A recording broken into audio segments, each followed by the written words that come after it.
ഓരോ വർഷവും വിവിധ പദ്ധതികളുടെ പേരിലാണ് തുക വെട്ടിക്കുറയ്ക്കുന്നത്. 2020-21 98,468 കോടി രൂപയാണ് തൊഴിലുറപ്പിൽ ചെലവഴിച്ചത്. ഈ വർഷം കുടിശ്ശിക ഉൾപ്പെടെ നൽകാൻ അനുവദിച്ചിരിക്കുന്നത് 86,000 കോടി രൂപയും. മുൻ വർഷത്തെ കുടിശ്ശികയായ 21,000 കോടി നൽകി കഴിഞ്ഞാൽ ഈ വർഷത്തെ പണിക്ക് ശേഷിക്കുന്നത് 65,000 കോടി രൂപ മാത്രമാണ്. 2023-24 സംഭവിച്ചത് ക്ലാസിക് ഉദാഹരണമാണ്. ആകെ ബജറ്റിൽ നീക്കിവെച്ചത് 73,000 കോടി രൂപ, അനുവദിച്ചതാകട്ടെ 60,000 കോടി രൂപയും.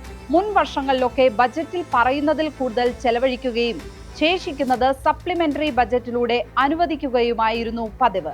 ആ തുകയായിരുന്നു കുടിശ്ശികയായി വന്നത്. ഇപ്പോൾ നേരെ തിരിച്ചാണ് സംഭവിക്കുന്നത്.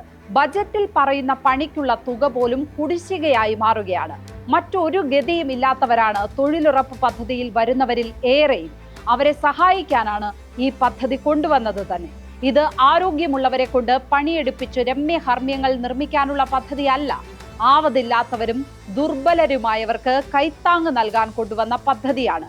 തൊഴിലുറപ്പുകാരെ പരിഹസിക്കുന്നവരും ട്രോൾ ഉണ്ടാക്കുന്നവരും അത് പരിഗണിക്കാറില്ല. ദയനീയ സ്ഥിതിയിലുള്ള 10,000-ങ്ങളാണ് വരുമാനമില്ലാതെ കഷ്ടപ്പെടുന്നത്.